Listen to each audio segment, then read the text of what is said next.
Figured it out. Oh boy. Oh boy. Oof. So we should be live now for everyone watching. This is the On Just Restart podcast that we usually do Sunday nights 9 p.m. Eastern Time. We ran into a few different difficulties, and I will explain all of that shortly. I just forgot to tweet this out, so I'm just gonna tweet it out. Brandon is with me today. So Brandon, There he I'll let is. you say your hellos. Yeah. How's everyone in the chat doing? Let's see who's in the chat. We got Control, Dan, Birdman, Micah Jones, Almighty Savage Animator, Vooper. What's up, guys? What's up, gamers? I like that. What are all the gamers in the chat? You know. Yeah. Yellow Kazoo, hello. How you doing? We are gonna get the show started momentarily. Yeah, we're just about to. Yep. I don't even know how to pronounce that guy's name. Okay. Beach 9? I don't know. Hello. Head question mark. Hello. All right, now my attention is here. Everything's good to go. So we are now live and ready. So a couple things. All right, this is a Nintendo podcast. We do every Sunday night, 9 p.m. Eastern time. Brandon is with us, as you've already introduced yourself. His channel is linked in the description below. Mattchu was also going to be joining us today, but we ran into some technical difficulties, hence some minor issues. So we had to make some adjustments. He's going to come back later on, like maybe a few weeks from now or a week from now. So definitely check his channel out. He's a great YouTuber who makes a lot of really cool, funny gaming content. His channel is linked in the description below, but because of technical difficulties, he'll join us another time.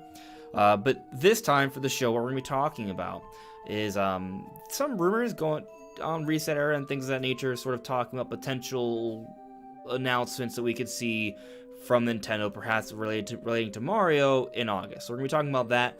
But we're also going to be talking about some information that could be suggesting some next-gen technology that we might be seeing in the next Nintendo Switch. We're seeing some stuff from NVIDIA, the company that works with Nintendo on their hardware now. So those are basically like that's going to be the focus of the discussion this time around. Might be a little bit on the shorter side because I'm moving. So I've been busy moving all weekend and still working and still trying to do the whole YouTube thing on top of that. So it's been a little messy for me. And Brandon's also dying. So Yes. yeah. Yes, apparently I am dying, guys. This is news to me too, but I can feel in force that he's correct. I am dying. Yes. But before he dies, please check out his channel. It is linked in the description below. He's gone back to streaming. Your birthday was last week, wasn't it? It was on Friday. I did a big stream Thursday for it, and I plan to do a lot more streams. I plan on streaming that new Grounded preview that came out, the one from Microsoft Game Studios, and then Sea of Thieves and a bunch of other games. Valorant I've been playing a lot, and of course Nintendo stuff as well, as I always do. So, also thinking about doing a rebrand. I might do that. So. Stay tuned. Stay tuned, exactly. And just looking here in the chat, I see a whole bunch of people. Brandon, I know you gave a shout out to everyone, but I'm just gonna do another round of shout outs here. Control Alt Dan, Birdman, Micah Jones, Almighty Savage Animator, hello there, Vooper, Kazoo, hello. Snitch 9, maybe is that how I say it? How you doing? I think that is. I think it's a playoff of 69 and him being a snitch, and it's whatever. Hello, Head. Armchair Analysis, hello there. Oh, by the way, that reminds me, because there's a topic that you wanted us to talk about last week we didn't get to, so I think we're going to get to it now. Basically, last week, it was the news was a little bit more relevant. Joe Rogan had his own podcast, and there was a clip that was taken out that sort of went viral. And basically he was just giving his take on video games, and I'm paraphrasing here, but he said something along the lines of how while video games are really fun, they can also be kind of dangerous. They can be bad because you can spend a great deal of time on them and then not really see any sort of productive value come out of that. And he made a comparison it to, like, I forget which martial arts it was, but basically you could do something like that instead, invest your time in that instead of video games, and then someday be like a dojo master. So people had a lot of opinions on that take, and I think it was, I mean, granted, I haven't gotten a chance to see the whole podcast, so I haven't gotten to see the whole context to it. I actually do sometimes watch his podcast. I think it's pretty good. But just from what he said, taking that at face value, I'll say that you can play video games, and I don't think it has to be a waste of time. I think there's a lot of different ways to make video games proactive. I mean, look, we're doing a podcast now. We're engaging in intellectual conversation, and that alone, I think, is healthy for the mind to engage in discussion and think critically about different things. And that comes from video games, right? But then, of course, you know, people make a living on video games as well. Same way, he made the example of, like, how you could study martial arts and be, like, a dojo master someday. Not everyone who studies martial arts becomes a dojo master. Like, very few do. So, I don't think that's a great example. I think a lot of these things where people are just like, oh, if you went out and tried, you too could be a millionaire. It's like, no, that's not actually true. It's the minority that achieves that. But on the same token, with gaming, there are parallels with that too, which he did not bring up. For example, you can become a great streamer. You can become a professional gamer who gets sponsors at different tournaments. You can become a content creator like us. There's a lot of different ways to use gaming to make that to become something quote unquote productive or a career path or something. I think the idea that it's a very American mindset. I think that you always have to be productive, like 100% of the time. And if you're not being productive, you're like, why are you even like living? And it's just a very like capitalistic American mindset where you always have to be going all the time. It's like you can't ever do something just for yourself. And I think that has an impact on society in general. I mean, we see a lot of mental health issues and mental health not being addressed properly, and a lot of that's just from the mindset that, oh, video games, you know, and things like that are a waste of time. Taking care of yourself is a waste of time. You should be doing something that makes you money or something like that, you know. And it's just an unhealthy mindset. Right. And of course, on the other side, there is obviously people who take video games like too far, and it's unhealthy. I would say though that that's a very small minority, and you can it's say not that about everything. Yeah, you can say that about literally anything. Existence that cannot, like, you could even drink too much water. Our bodies are like, what, 70% water, yet you can still drink too much water. So everything in moderation. There needs to be a balance in life for sure. But there's a lot of things about video games that can be very healthy and productive. Like, even, let's say it's not a career path, right? There are several studies where video games have been proven to help strengthen different mental faculties, like, for example, critical thinking, for like with games like adventure games or puzzle games like Zelda or Mario. Or another example, let's say you play a lot of shooter games like Call of Duty, for example.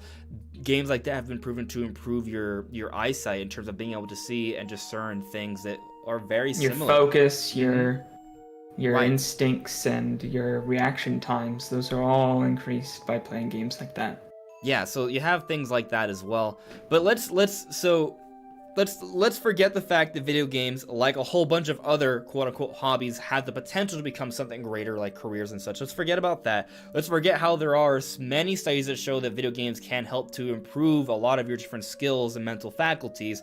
So all of that alone, I think, proves that video games aren't a waste of time. But taking all of that out of the picture,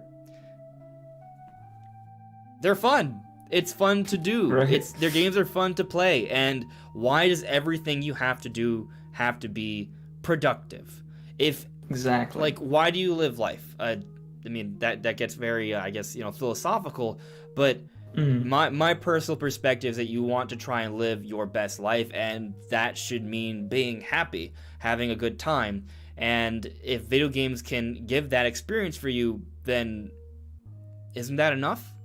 As long as you're living happily and healthy, you're not hurting others, and it's just a part of your experience along with other things to live a balanced life, why can't that be part of it? I mean, people sit down and watch TV all the time. People are on their phones all the time. People do things that are, depending on your perspective, always a waste of time. You can argue that working, depending on circumstances, could also be a waste of time. If money's not important to you, but that's the only reason you're doing it, then what's the point? Like, if you don't need the money and you're doing something you don't like, you're not spending time with your family or friends, you're just working somewhere that's not really benefiting anyone specifically, where's the value in that if you don't need the money? It's just a waste of time. It's all about perspective. Of course, we work because we need money, and we all provide to society a different way with the different jobs we do. So everything is important for different reasons. But the point is, it's really all about perspective. I think people need to remember that you work to live. You don't live to work. Yeah, that's a good take. I think that might be a better take than Joe Rogan's take. But again, I haven't seen the full content of the podcast, so I don't want to like hate on this guy just because. From what I've heard, I don't necessarily agree with it. And I'll also, I feel like it's worth noting that he comes from a different demographic, and that might be like an older style demographic, an older thinking. Video games have been changing over the years, right? Like if we go back to the 80s and 90s, video games were less mainstream. It was more of a just hardcore nerd kind of thing, and as the years have gone on, it's become more and more of a mainstream thing. It's been normalized. It's being taken more and more seriously as a form of media, just like television or music and things of that nature. And it's also continually growing and evolving because it's being used in different ways. Like obviously, you have a whole bunch of like virtual reality things that are used for testing and psychological practices and things of that nature. So there's elements where video games have led to like advances with medical technology and things like that. But I think nerd culture in general is just kind of accepted a lot more these days. Like it's almost in style. It's like I don't know. Yeah, almost. I don't know how it is to be in high school nowadays and be a gamer, but like I don't feel like being into video games and anime is like lame. It's cool. Do I define it as a nerdy thing? Yes, because that's what it's like been considered traditionally. And for me, the term nerd or geek is almost like has like a positive connotation because it's associated with what I consider cool things, and most people I know consider those things to be fun and cool. So it's just fun and cool. Yeah. So I just think it was a bad take. Video games aren't a waste of time, but like with everything, there's got to be a balance. Yep. So I agree. With balance in mind, I think we should move forward with the other topics. But I'll check in here with a chat real quick before we move forward. Let's see here. Armchair Analysis added me. I agree. He clearly didn't know that not all the time for people are playing video games. They spend time hanging with family too. All My Savage Enter. Video games can also help the strategy, reflexes, etc. Hello there, no. Benjamin, I totally agree. I was obsessed with Breath of the Wild and helped my critical thinking skills. There is a lot of puzzles there, so if you get good at that, I think you do get better at puzzles for sure. Armchair Analysis added me. Like some say, video games help the disabled and other people like to practice their hand-eye coordination. Absolutely. It's very true. Excuse me. I burped on podcast. Oh well.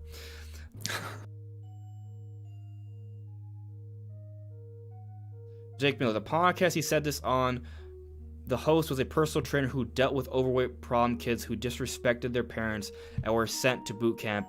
That's why he uses martial arts. And I mean, under that context, I understand what he was talking about, because there are healthy things to do, and video games, like, even though I think there are things healthy about it, if all you do is play video games and you're not really spending your day exercising or eating healthy or, nourishing your mind in different ways, then yeah, it's not going to help you that much.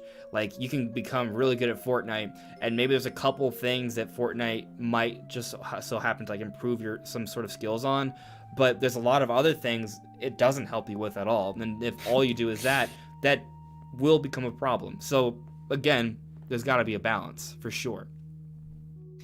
Let's see here. Did I miss some? I probably missed a couple things in the chat. Oh yeah, Yellow Kazoo, moving again. Yes, I am moving again. I am not moving far away.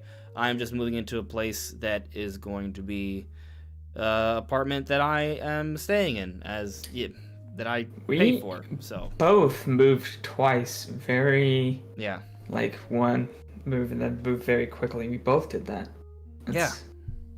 Both this year? You moved. This will be your second move this year, I moved right? around the end of October, beginning of it was like the last day of October or something. Like Okay. I moved.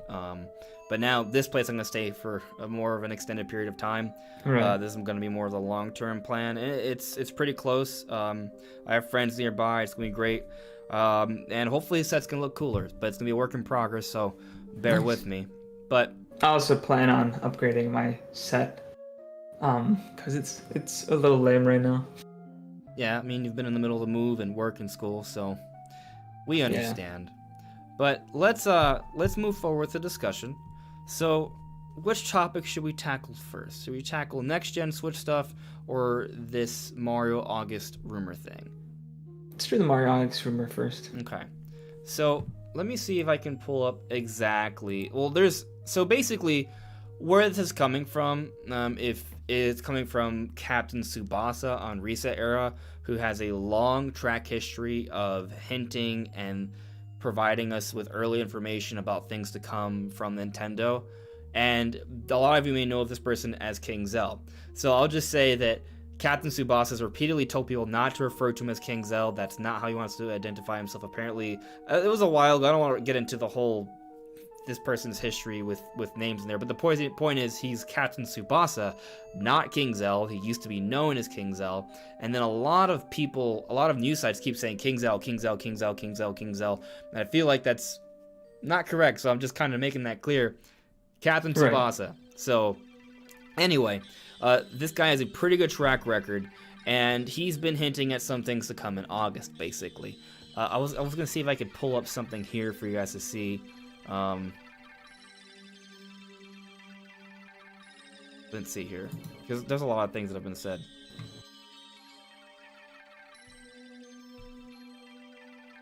Okay, yeah, there's this. All right.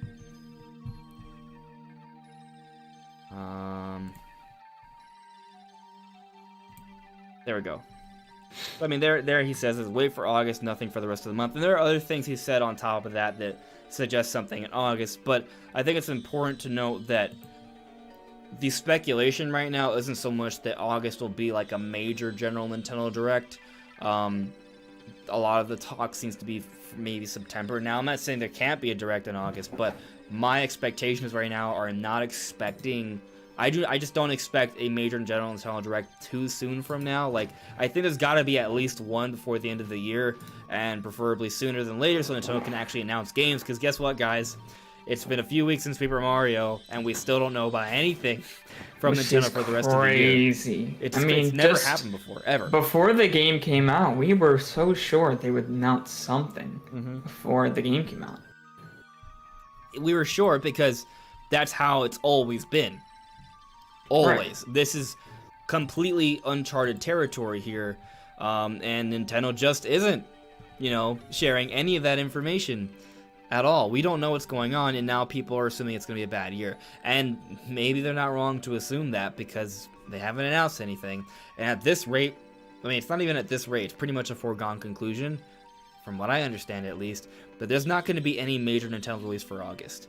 And the clock is ticking for something in September. I've heard that, and I think I heard it from Nate the Hate, actually. He's a pretty cool YouTuber who is an insider, actually.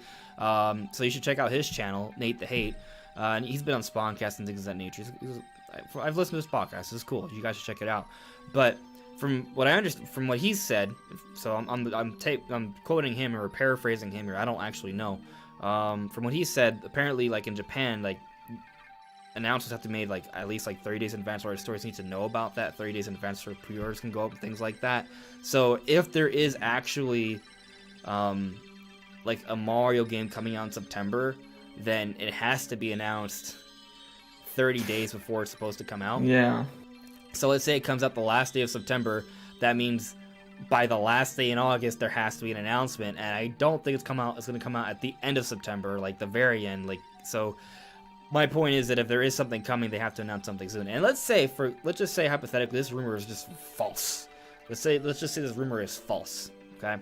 And there's no Mario remasters, nothing like that. That still doesn't change the fact that we don't know about anything for the rest of the year. It doesn't change the fact that August is looking to have nothing. And then it would also suggest that September would also have nothing. During the entire Switch era, I can't think of 2 straight months in a row where there wasn't some sort of Nintendo game. I don't think it's happened. No. So that would also be something unexpected. But then again, we've also never waited this long for a Nintendo Direct before. We've also never had to wait this long for another announcement. We have nothing else that's looming that we know about this in the near future. There are no specific release dates for any Nintendo games. So I guess I should say, like, while I feel like it's really unlikely that Nintendo's going to go through both August and September without a Nintendo game, it's also possible that it is. Maybe that's what's going to happen, because a whole bunch of other things that we didn't expect to happen are happening, and they're all firsts, and they're not good firsts. But, you know, well, there is one good first, actually. It's not all bad firsts. One of the good firsts is the reveal to release window for Paper Mario: The Origami King. That gives us hope. That was nice. That was a very short interval. That was a 2-month interval. That game was announced, I believe, May 14th. It came out July 17th or something, right? I think that's exactly right. I think something like that, yeah. So it was a 2-month window. We had never seen that before. Now, what I'm suggesting is that we're going to see even shorter window for these Mario remasters. Could very well be wrong. We're talking about something that is unprecedented. It has not happened before. But you want to know another thing that was also kind of good that had not happened before? A Nintendo Direct announced hours beforehand at midnight. That was the Nintendo Direct mini partner showcase. Now, granted, do I consider that a traditional Direct? No, not at all. But it still was something that had never happened before. So, even though there have been some bad firsts in terms of like Nintendo not announcing things for a really long time, there's also been some things in terms of the way Nintendo's been handling themselves this year that have also been pretty cool. They've been announcing things and having them come out much quicker. The intervals are much shorter with Paper Mario, and even with that direct announcement thing. Like, that is not the way Nintendo has operated in the past. So I have optimism that there will be something soon, hopefully. Yeah, I'm really hoping it's soon. I know we have that big quarterly investors meeting coming up, and you know, I feel like maybe they'd want to have something for those. I feel like I remember that they typically like do things pretty close to those to make sure that they have news. So I wouldn't say it's out of the question that, even because I think the meeting is what, this week, this Thursday, August 6th, or this right? Friday? Yeah, that's 4 days from now. I think so. Yeah, so I mean, technically they could do something on this Wednesday. I'm not saying to be thinking that that's gonna happen, but I'm just saying it's a possibility, because at this point investors have been told like 3 times that they have nothing and no plans. So I feel like they might want to come out at this big investors meeting that's much more important than the other ones, and have something to show. Even if it's not a full Nintendo Direct, maybe they'll show a trailer or something for something before that investors meeting. I just feel like it's an interesting trap, because at one point my perspective was that, hey, investors meetings mean something could come soon, but from an investor's perspective, as long as they know something's coming, they don't really need to know necessarily exactly what it is. They could wait until after, I think. It would be nice if we get a presentation or announcement on Wednesday. I'd be happy with that. I'd really like that. That'd be great. But I don't know, like where do you stand on this? Like, how, I know you're not like, oh, you're never 100% one way or the other, because like, right. I mean, we never are, because I don't think that's smart, right? But like, if you had to sort of assign a confidence level, like, what's your confidence in an announcement coming out near this investors meeting? Like, when I say near, like, I mean like right before or right after, to satiate the demands or concerns of investors. Like, I don't think they necessarily have to do that.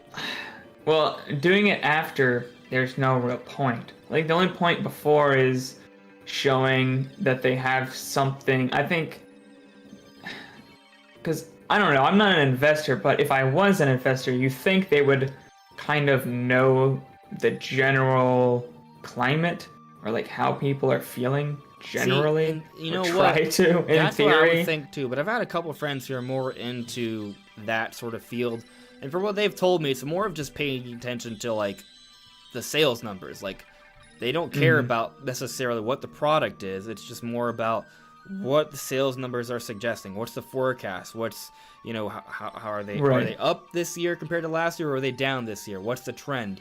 So as long as that is suggesting good things, they don't necessarily care about the rest. And we talked about it last week when we looked at the March 2020 Q&A from the investors briefing. A lot of the questions were like in terms of concerns over sales and forecasts. A lot of the focus was talking about how Nintendo's going to rely on a lot of their already released titles, their evergreen titles. And while for us, the core gamer that's, you know, on that news loop, always waiting for new announcements and new games, we are the minority here. Most Switch gamers are just going to be buying and playing what's already out there. You know, people are still Very buying true. Breath of the Wild and Mario Kart and Mario Odyssey and Smash Brothers and Animal Crossing and Pokemon. All of those games are going to continue to sell. And there's still plenty of indie games and third-party games coming out for Switch. So there's still a lot of games coming out for the Switch, just not those core published Nintendo games that we love, like the new ones. There's a whole bunch of old ones that are pretty good, but we want new games, and we haven't gotten them. But we are the minority here.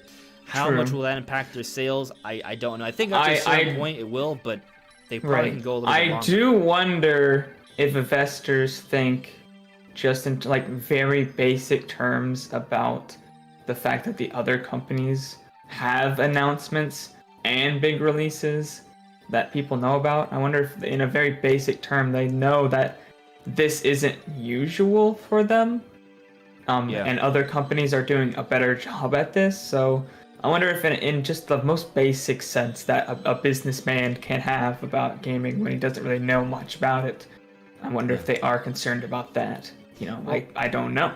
I actually see Teb on here saying, as an investor, as long as Nintendo makes money, I don't care. But as a fan, I want more games.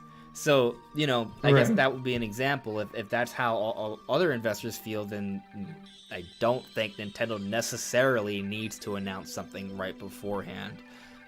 It makes sense from our perspectives, but we're not investors, you know. So Yeah. I don't want to pin all my hopes on like an announcement this week. I would love it, but I just don't think it necessarily has to be this week. I love it, but I just don't. At the same time, though, if there is a game coming out in September, clock is ticking. Yeah. Like if there is a game coming out in September, this is already going to be historic. That like we're already past that point. Like if whatever, no matter if let's just assume there is something coming out in September, whenever that game is announced, that will be the shortest reveal to release window ever. So from Nintendo at least, there have been other things, but we do know for sure that sometime during this year we're going to get more of those direct mini partner showcases, because they said they were going to do more. But those are just throughout the third-party year. stuff. Like I'm just my expectations wondering. already. Remember how like we were like talking like, guys, look, lower expectations, and people had low expectations, and then nope, we were still disappointed. So like, I'm not expecting Bayonetta 3 or No More Heroes or Bravely Default 2. I think it's realistically, like if I were to think about it, like just kind of looking at it objectively, I think the Shin Megami Tensei, which wasn't something that super excited me just because I'm not a fan of the series, but I am at least interested. I want to see more. Right. That's a huge thing for Shin Megami Tensei fans. Like that was like one of like the really big Switch games that was announced early on that we've been waiting for a long time. So that was actually, when you think of it from that perspective, it was a huge announcement. And Nintendo did at least give us the Cadence of Hyrule physical release with DLC that's coming out in October. That was a decent announcement. I'm pretty excited for the DLC. Yeah, it's DLC for an indie game, so I think it's, you know. I think there can be stuff in these partner showcases. You know, I think obviously if they do another partner showcase, it's probably going to be, you know, several games that are just in there for filler, like there was last time. One of them could have Doom Eternal, you know? And Bravely Default 2, Bravely Default 2 feels like saying Nintendo might save for a major Nintendo Direct, but they also might not. Shin Megami Tensei typically the Cadence of Hyrule should thing, be saved for a regular Direct. Is it being published by Nintendo? I I don't think it is. I mean, it might be. No. Okay, I don't know. Like I know, what is it, Atlas?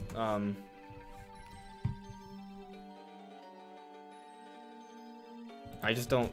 But sometimes Nintendo co-publishes it, which is why I'm. right. I mean, according to this, it's Atlas is developing and publishing it. So, yeah. Point is, this game fits under the umbrella of what the partner showcase is. Right. Partners. So does No More Heroes, though. Yes, you're right. No More Heroes, as far as I'm aware, is not a published Nintendo game. It is and of course Doom Eternal, as you mentioned earlier. Say that again. And of course Doom Eternal, like you mentioned earlier. Yeah. These are games that are coming to Switch. There's obviously some sort of partnership there, but that doesn't mean it's Nintendo is publishing it. So, definitely, yeah. Though games like that, I think, could show up there. Bravely Default 2 is weird because Nintendo is helping to publish that game. And but the thing to consider here though is that Cadence of Hyrule is kind of like that has Nintendo characters in it, and actually, I don't even. True. I've been assuming that Nintendo published Cadence of Hyrule, but I don't actually. I think they did. They did. So Okay. I mean, technically, we did get a release date for a Nintendo game. Technically, it's a physical release for a game that came out last year, with some DLC in it, but technically we did. So we'll. Yeah, it's a small thing, but it is at least something. I'm guessing what qualifies to go into these are just anything that's not being made by a team owned by Nintendo. As long as it's not in-house. So basically, right. It can't. It's not going to be Metro Prime 4. It's not going to be Xenoblade. Yes, Xenoblade's made by Monolith Soft, which is a Nintendo studio, just for the record. People get that confused a lot. It could be Bayonetta 3. It could be Bravely Default 2. If Cadence of Hyrule could be in there, Bravely Default 2 and Bayonetta 3 fall under that same category. They're being developed outside of Nintendo, but Nintendo is helping to publish it. I don't think this would happen, but technically, doesn't a 2D Metroid made by Mercury Steam fall under that same umbrella? Yeah, it does. I just don't expect that. I agree. I'm just saying. I mean, while we're at it, if Nintendo were to ask Sega to make another F-Zero game, that could be there too. True. But I don't expect that. So I'm gonna temper my expectations with this. But I would say could make a decent F-Zero. Actually, now that I think about it, they made F-Zero GX, the best racing game ever made. Oh, I didn't know that. Okay. There you go. Yeah. That's why. I mean, if you look back at the GameCube, they had the Sonic Adventure games, they had the Monkey Ball games. Mm-hmm. Those are really awesome, fast games. And then they also made F-Zero GX. So they were beasts. They're still beasts to some capacity now, but in different ways.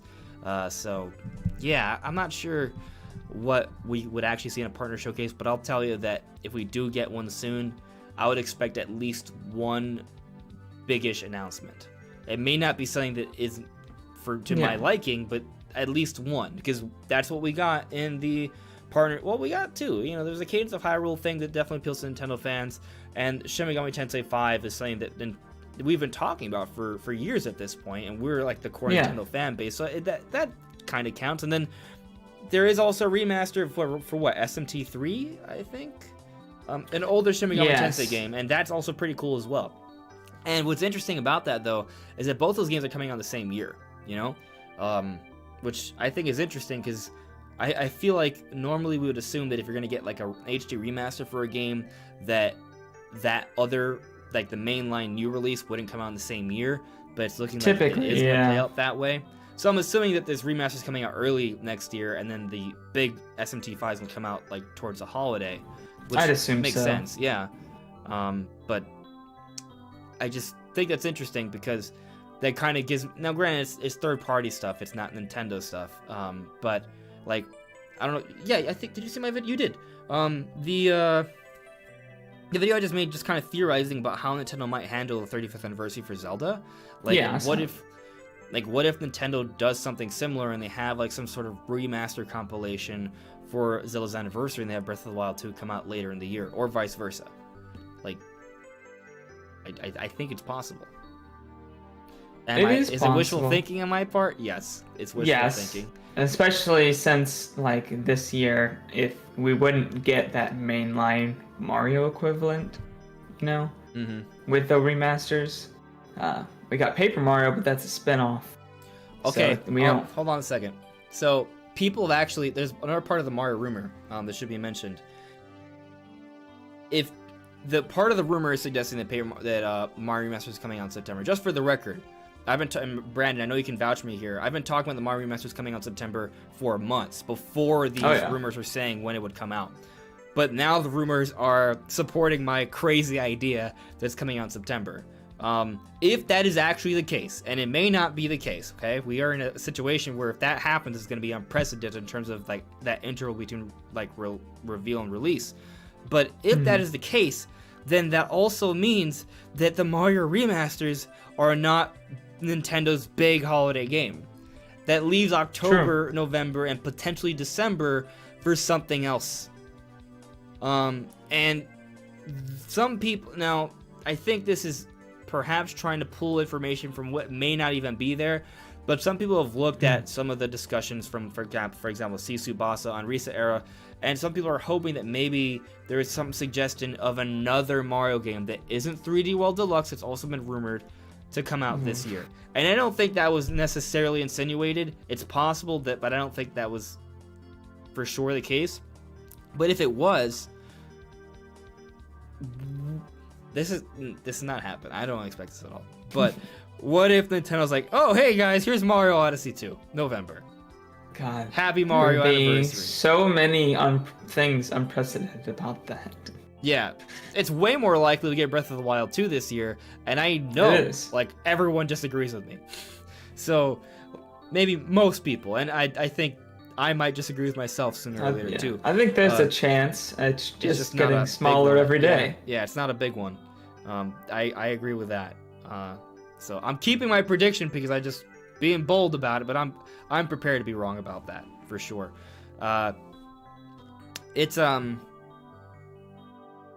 It would be crazy, but, you know, if that were to happen, then we would have a situation where we have the Mario Remasters and Mario Odyssey 2. If that happens, then I'll be like I'll be all in on, oh yeah, we're getting a Zelda Remaster Collection and Zelda in the same year.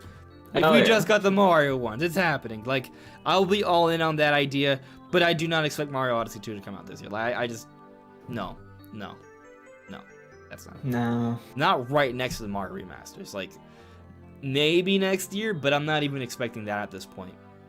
So not really. Yeah. I mean, it's possible.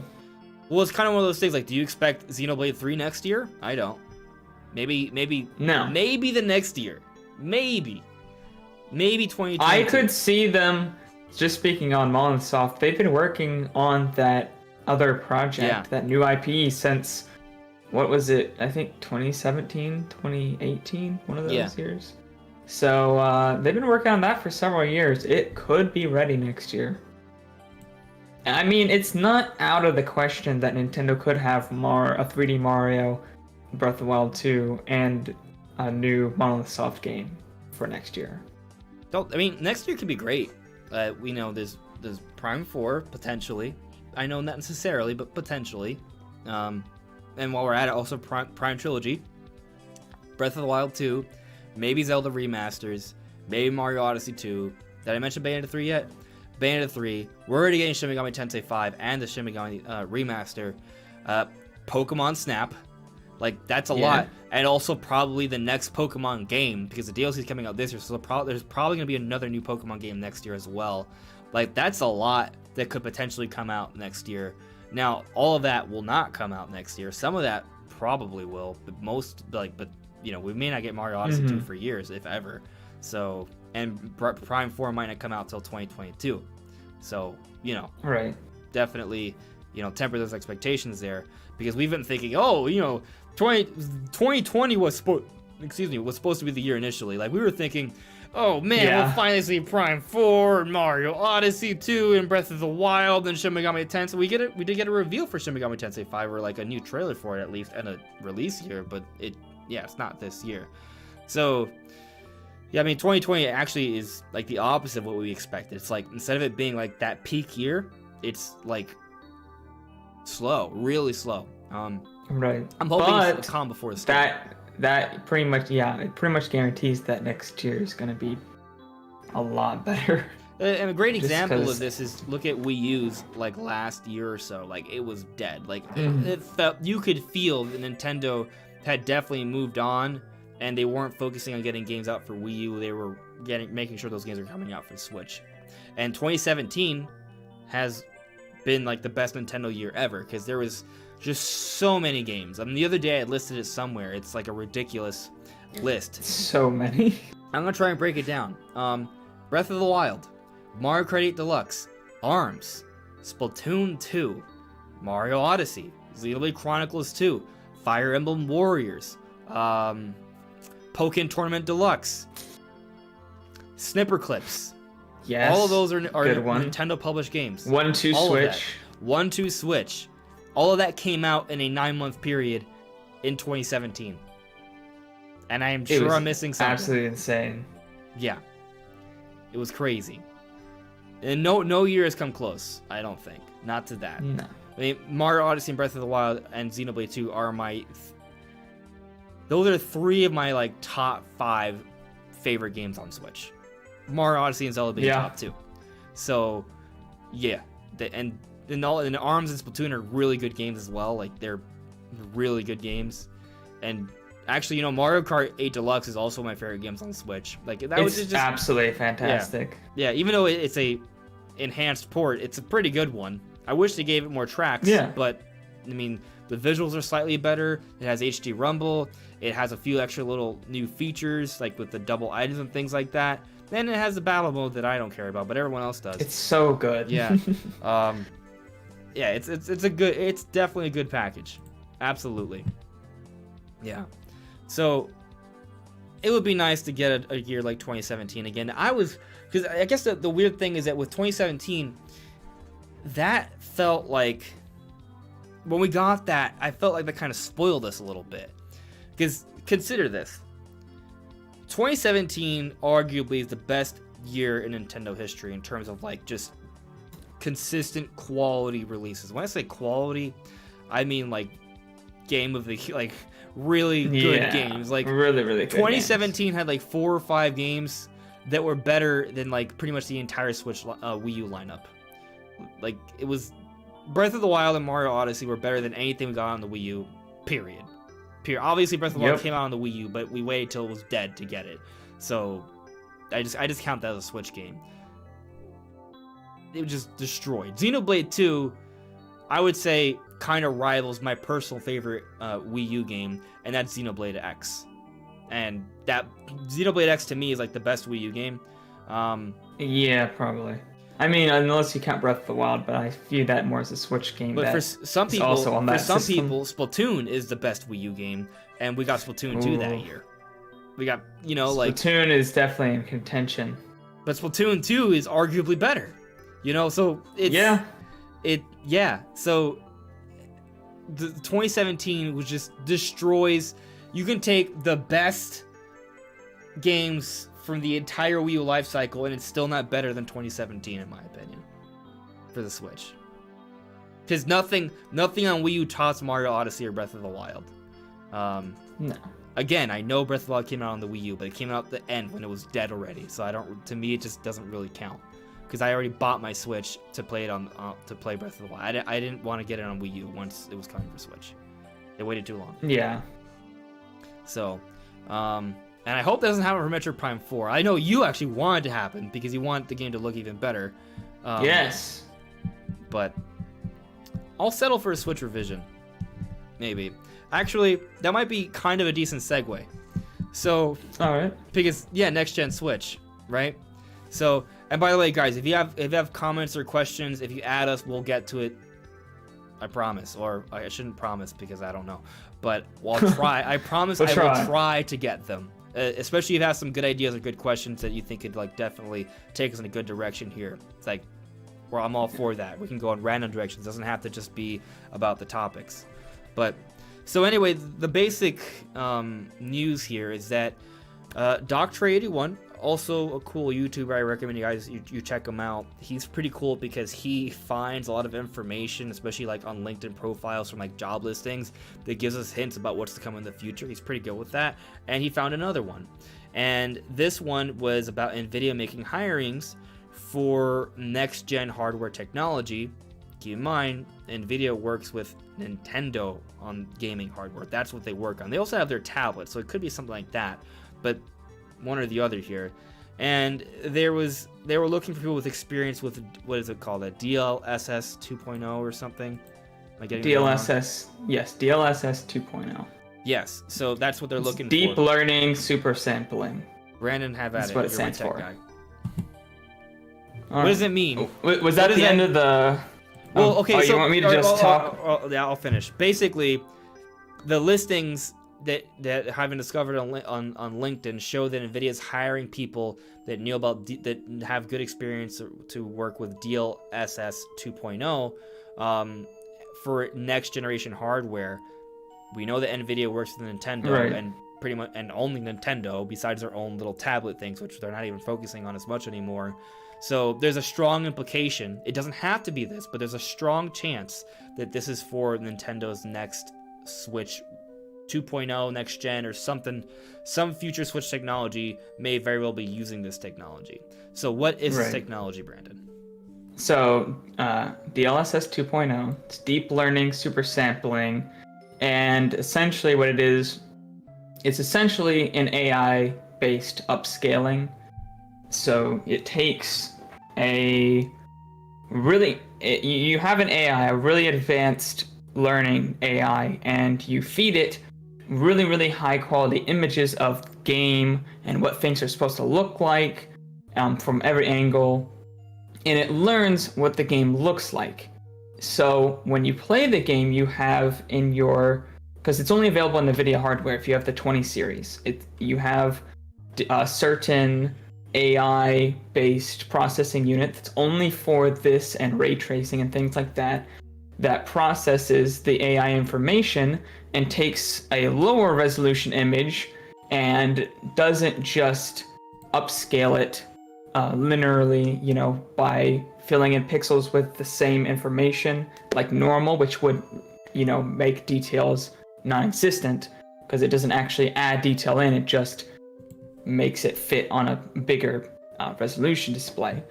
So with this, it actually infers what it's supposed to look like, fills in the missing information without having to actually render it, and then outputs it at the resolution that you want. And you can do this from any resolution. It could be as low as 540p to 1440p. And it actually, with the newest version, holds up pretty well. I've seen people do things like 540p to 1080p and have it look better than native 1080p, 720p to 1440p, and it looked better than native 1440p. So this technology, does it take away from the processing power of the system? It does not. It does, and it does, but not enough to offset the amount that it saves in performance. Okay, so basically it does improve things a fair bit, and it could be something where it could, let's say for example, we have games on Switch now that run at 540p. With this technology, maybe developers have to scale the game down to that resolution so it runs well on Switch, but they still have just enough leg room left to implement that DLSS 2.0 to push that to a 1080p resolution, and all of a sudden the game looks a lot better. Right. The thing is, you need the AI tech in order to run this. So it's not something they can implement it on this Switch? No, it would be impossible. And it's not something that they would put in next-gen Switches, next-gen consoles, like the Xbox Series X and the PS5, because they're made by AMD and they don't use that same hardware. I mean, it's possible that they could be looking into making a software version of it, but I'm not sure why NVIDIA would want to help AMD out with the next generation consoles. I don't know why they would do that. I'm not sure if they've ever done that before. I don't know. Yeah, isn't it competitive? Now, what I guess I'm interested in what you think on this. Do you think this is perhaps a hint towards something for a Switch that could come out next year? Is this further off? What do you think what it could be for? I mean, technically, a mobile chip, not a laptop chip. They have laptop chips for this, but they do not have a mobile chip that uses any of the RTX features. It doesn't exist. They don't have one yet. Now, it doesn't make much sense because at this time when the other GPUs were out, they had a mobile chip that kind of used the same technology, so it's kind of weird that they haven't. It's possible that they're just not talking about it because Nintendo is actually having them develop a new chip, so they're not talking about what the chip does or anything like that like they usually do. That's very possible. And it's been several years. I think it's been since like 2018 since they've talked about a new mobile chip. Ever since the Switch started doing well, they've been very tight-lipped on their mobile department, which is kind of strange. Before they were very open about it.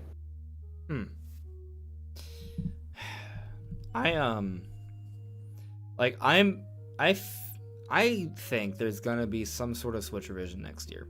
And I mean, I've already explained myself why I think that. Basically just because the software on the Switch, the firmware, suggests that. We've data mined it, and it's showing more than what we had beforehand. The last time we saw this, we had the Switch Lite and the other version of the Switch. So there's two more models within the Switch firmware, right? So what are those going to be for? I think there's a good chance something's coming out next year, especially when you consider that this is a slow year. I think the calm before the storm thing is a real thing. And next year could be a killer year, and they could have some sort of Switch revision that is going to launch alongside, or at least be marketed along with some new games. Dude, just envision, and I don't know if this DLSS is for that. It could be they're hiring now, and it's going to take a couple years, and Nintendo's just slow, because it takes years to do research and development for a next generation system. Oh yeah.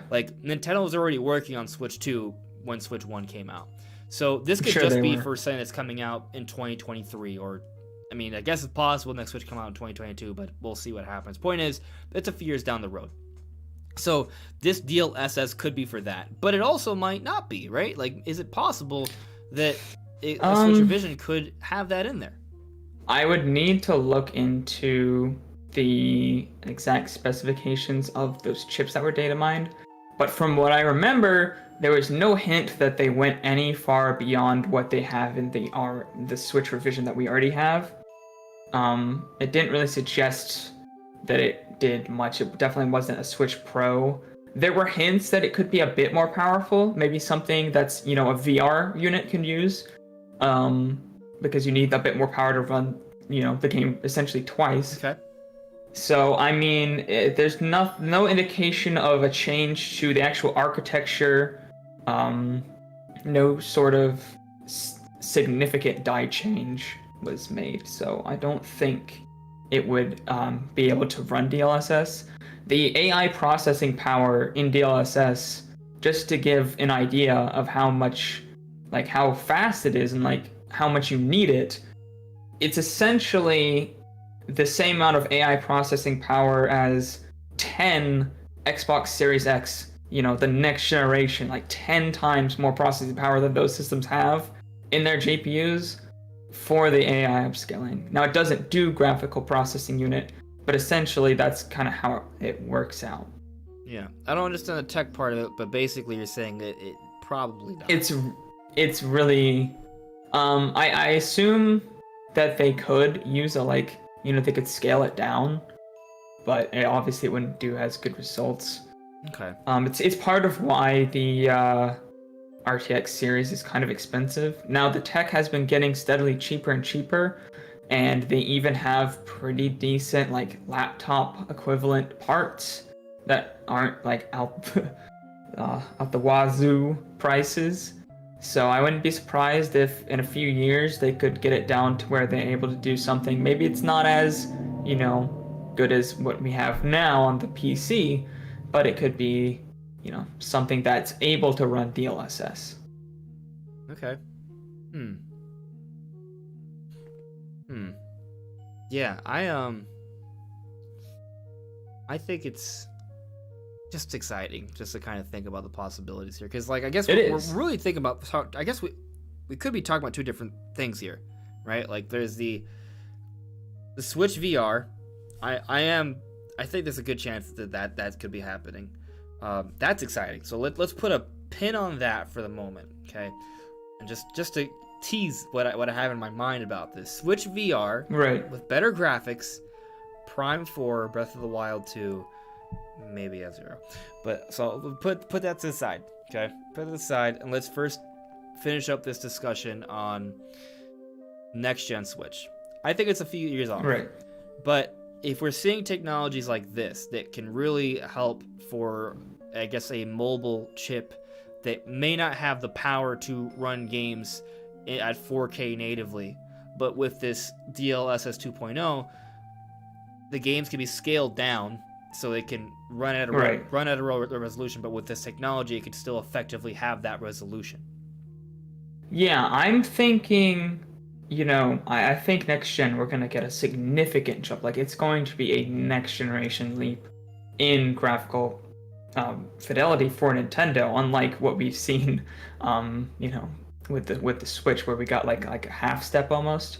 Mobile technology, I mean, what we have on the Switch is back from 2015, and it wasn't even supposed to be a gaming chipset. Like, it was mostly not for that. They used it in the Shield, but that was kind of experimental. Like, they haven't made a game, like, completely gaming focused chipset before. And the chips that they have now are, as powerful as the, base Xbox One and PS4, and most of their tech is focused on AI. So it is possible. I mean, we do have mobile chipsets that use AI technology. So it's possible that we could see that in the next Switch, as well as just a base leap in just graphical power that we have now.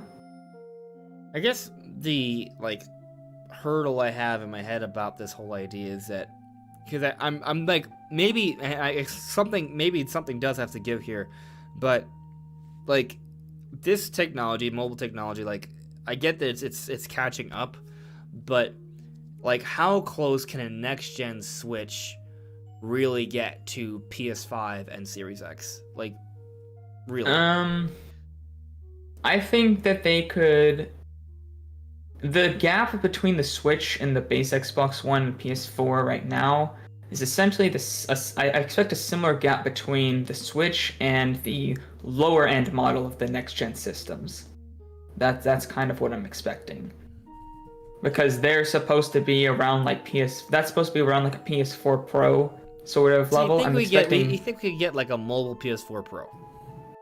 Not quite. I think it will be in between a PS4 and a PS4 Pro in power. And that just doesn't seem like that much more powerful. But that does. It's a lot more powerful. The Switch is less than like half the power of a PS4. I guess if that's enough, and I guess the other point to bring up is that by that point, like diminishing returns, I think I'll really start kicking in, because right now, like games that are brought to Switch, things like your Dooms, your Witchers, like they are incredibly beautiful, graphically intensive games, and when you see them on Switch, like if you were to go back a few years ago, you'd be like, this is ridiculous, but the resolution is a little low. I guess I could see a scenario where, yeah, the Switch is far behind, but the mobile technology will have caught up enough that even when the game is scaled down, it still looks great to our eyes, because 540p, I mean, you can see the blur, bro. Like compared to 1080, it just doesn't look, but it doesn't look great. But at the same time, 1080p looks solid. Like if I'm watching something in 4K and then I switch to 1080p, I don't feel like it's. Granted, I don't really watch too much stuff in 4K, so maybe I'm wrong here. But I feel like when I watch something in 1080p, I'm like, I'm not like, oh my god, this is blurry. I definitely am, to be honest. It depends. It depends. I'm used to higher resolutions. That could be it. It also depends on the method of anti-aliasing and things like that. It really varies by game engine. There's also some of the art style and things like that. But yeah, I think it's going to be somewhere I'd expect. Yeah, somewhere in between the PS4 and the PS4 Pro. I mean, even a jump to being as powerful as the PS4 Pro and having things like DLSS or a better CPU, which I think is one of the main things that if Switch wants to keep up with next gen, they have to have, and probably an SSD. I mean, really, my perspective is that I want the games to look good. I don't need my Nintendo games to be 4K 120 frames per second. I don't need that. I don't. But I do like it when the games aren't blurry. I like it when the games look good. So, that's why, like, the games like Doom and Witcher, like, they seem pretty cool to have on Switch, but when you consider that they're more expensive and they don't look as good, I have a hard time buying them on the Switch. Even though I want them, like, the idea of playing them mobile sounds fun, but it's just kind of like, I'm not, like, super into it because of that. They don't look good enough, in my opinion, to justify me buying it. Which is why I think even if it is, as long as it's able to look good enough, I think, I think technologies like DLSS will be critical to that, because, thinking about something that's in between PS4 and PS4 Pro in power doesn't seem like next-gen specs when, the next-gen systems are be twice as powerful as the mobile PS4 technology, Pro. Though, so that would be ridiculous. Right. Yeah. Right. You have to keep in mind it's mobile technology, but also DLSS. You can run a game instead of having to run a game at 4K like the other systems target. You run the game at 1080p. Use DLSS to scale it up to 4K, so which looks the same or better. Television, yeah. Right. Now DLSS, I will say DLSS doesn't have zero cost. It does have a cost. If you run a game at native 1080p versus 1080p upscaled DLSS, your native 1080p will run better. There is a cost to it. It's just compared to what you save from native 4K to a DLSS 4K is point is so it's huge. a technology that just makes things more efficient. It gives you more bang for your buck. Mm-hmm. So they'll be able to hit a higher graphical fidelity level with less power. Yes. Basically. And that's awesome. That's a progression of technology there, and seeing that in the Switch 2.0 or whatever it is will be really cool to see. Now, I want to check on the chat real quick here, just kind of see what you guys are talking about. Buff. Switch docked only. That was in quotes. Like the PlayStation TV in Vita's time. My thing about this, like, docked only Switch is that if they were to do that, I just don't think it would sell well, because the big selling point of the Switch is its portability. Yeah. So I think it would only really appeal to most hardcore gamers. Like, I would buy it, but I imagine most people would be like, why would I buy this? But hold on, because I know there's a counter argument for this. The counter argument is, Nintendo already did that. They did the opposite. It's Switch Lite, right?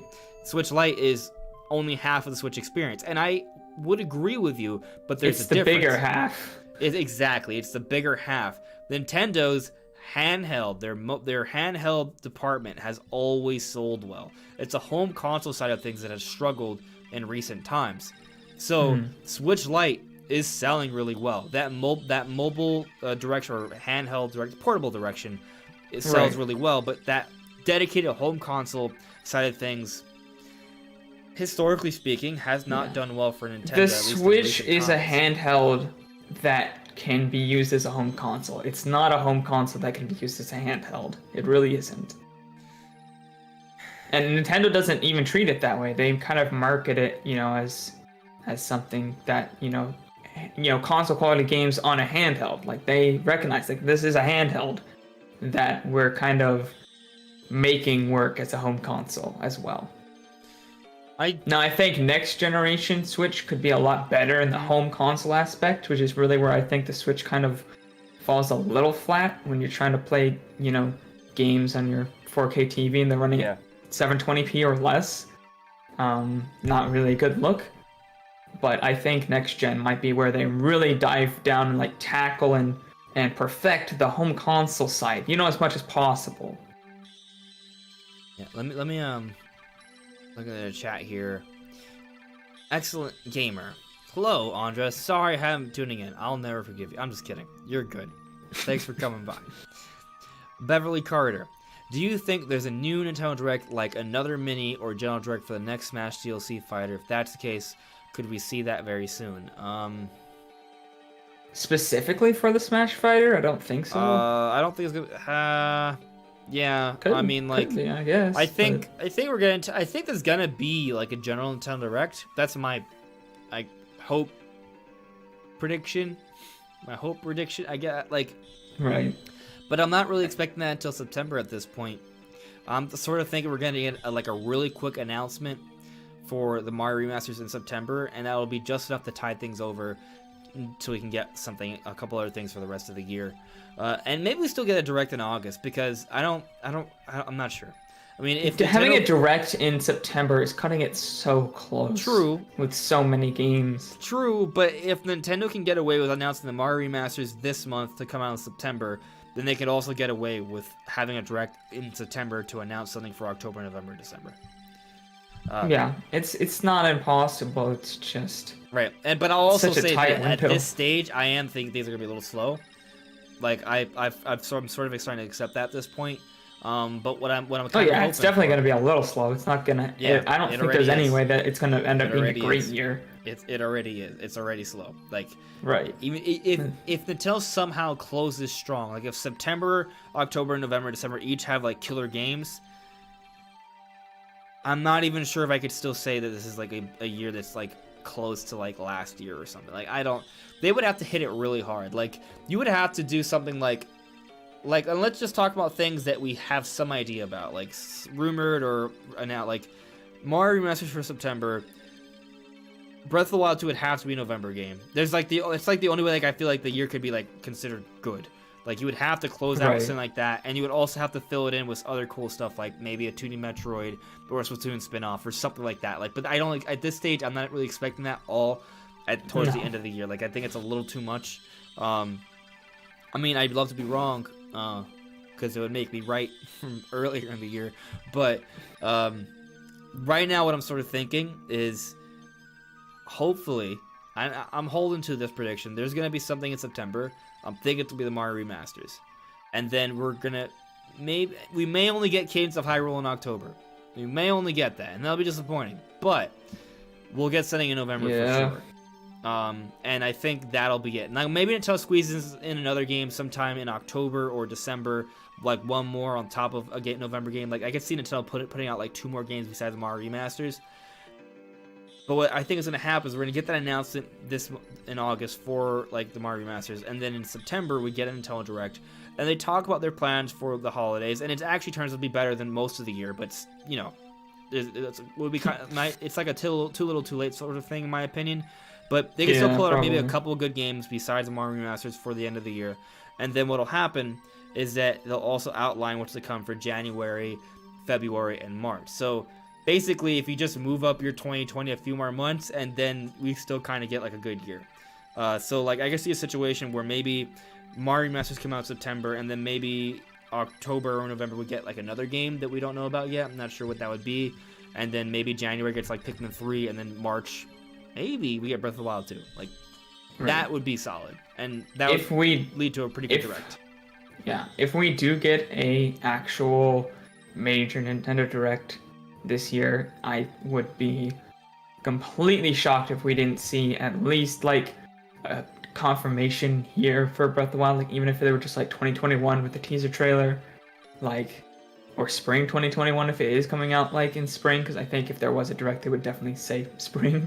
If there is a Nintendo Direct that doesn't have the mini moniker, Breath of the Wild 2 will be in there to some capacity. It's gotta be. Yeah. Right? Yeah, like if we have a full-scale Nintendo Direct, they will talk about it. But we haven't gotten one since last September. So, there you go. Yeah.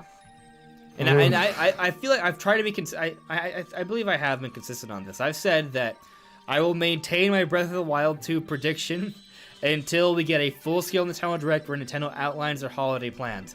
They just haven't done it. This is just historic. Yeah, So that's when I'll give up my yeah, little bit of hope I'm clinging on to. yeah, it's hope at this point for sure. But getting back to the chat, here's a couple more things I want to address before we move on. Birdman, can a Switch revision or the Switch 2 have a Volta technology? I don't know what that is. Brandon? The Volta technology? I mean, they have they have a processor. I think the Xavier uses Volta, if I'm not mistaken. I don't see why they would. Volta is kind of like a stepping stone kind of architecture. Like, I don't think they really used it for that much other than like, I mean, not as far as gaming goes. It's irrelevant. They pretty much use it for AI stuff, self-driving cars, things like that. It's not really an architecture. It's an architecture focused on AI. Now, I think that RTX would be a great one because it has AI features, for ray tracing and DLSS, but it's a gaming focused architecture. So no, I don't think they would use Volta or the Xavier chip. Okay. I think they would use a custom chip with the RTX architecture. Okay.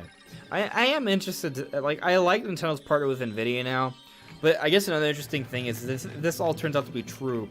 Like, I feel like, assuming that it's not like right around release, like with the whole Eurogamer report about the Nintendo Switch. Well, actually, that still applies because that was with NVIDIA. Like, before Nintendo's partnership with NVIDIA, we had no clue what Nintendo was doing with their hardware. There was nothing. It's different now. Like, it's kind of like, because of this partnership, we find out things a little bit more. At the same time, though, I think this partnership is going to lead ultimately to a better situation for Nintendo. It already has, because the Switch is doing incredibly well. I think people might look back on the Switch as perhaps a huge turning point for Nintendo, and I hope they never look back.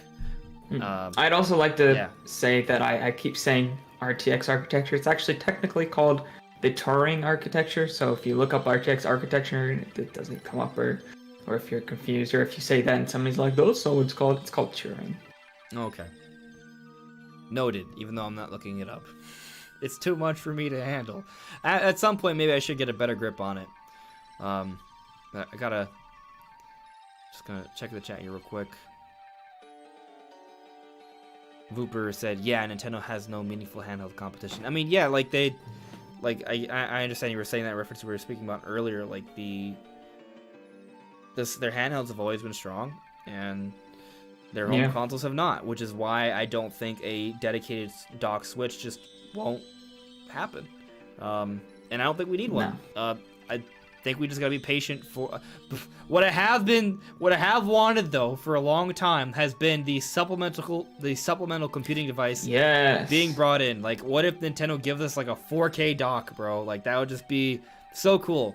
Honestly, awesome. I think a lot of that stuff was patented when the Switch was coming out. In my opinion, what the Switch is not their original vision for what they wanted it to be. And maybe that's the next Switch will be. Like, maybe the next Switch will have like a dock that's like actually has like some horsepower in there, which could help it to better compete with the next generation systems. Yeah.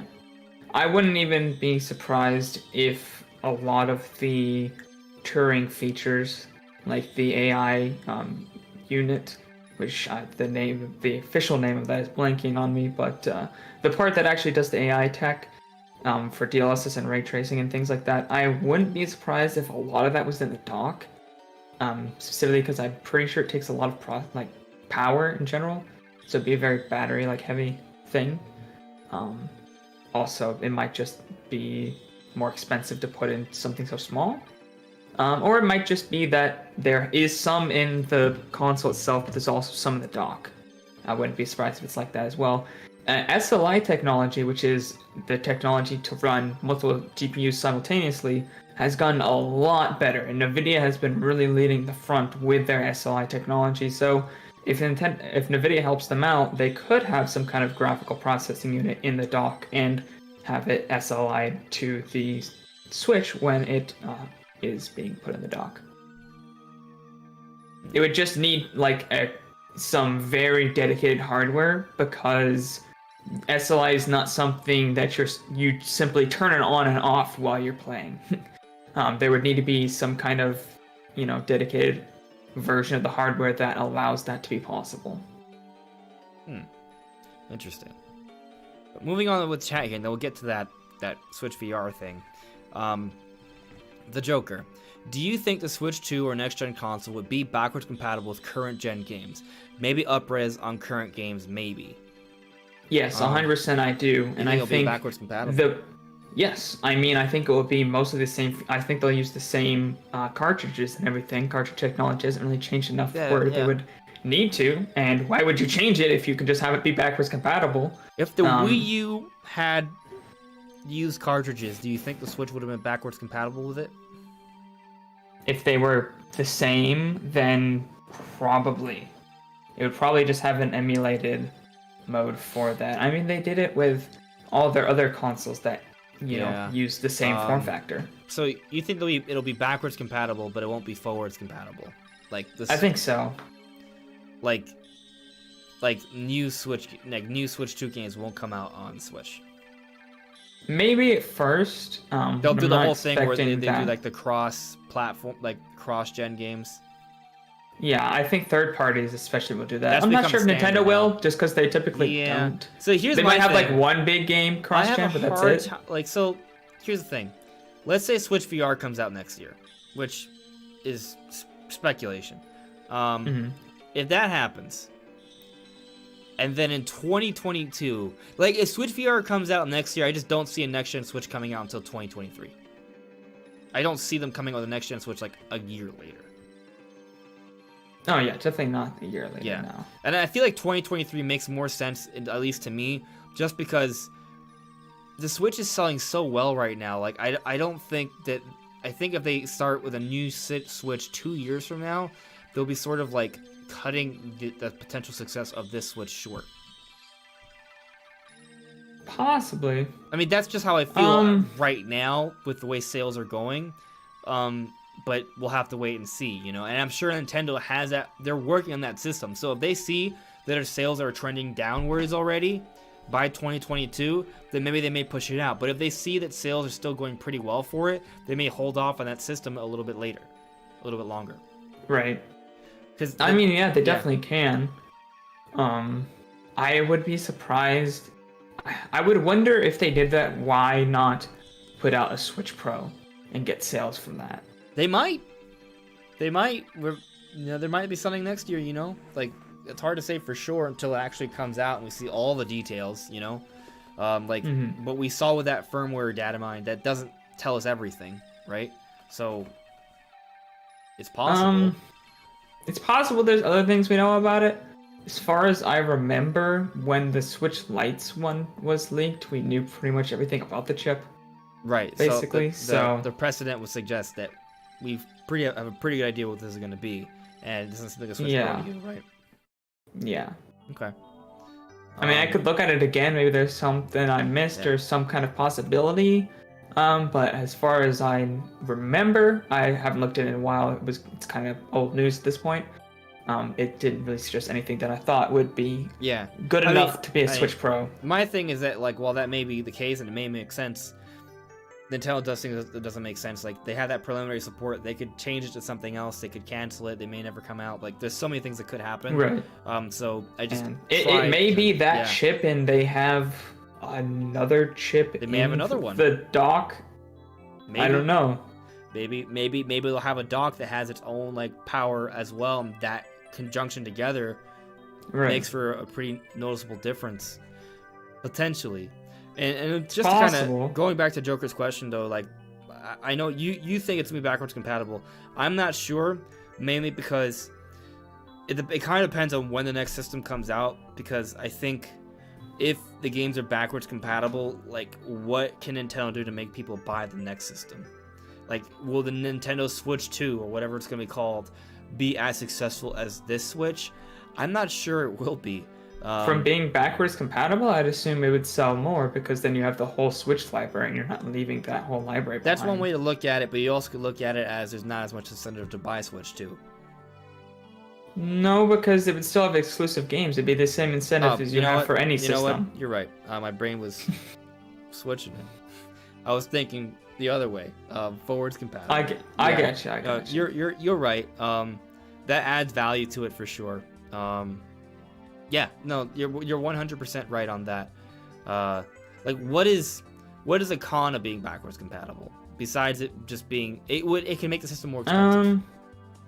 It can, depending on how you do it. If you have like like back in the day when they used actual hardware for backwards compatibility, so they'd have like a mini system inside the system that you'd boot into.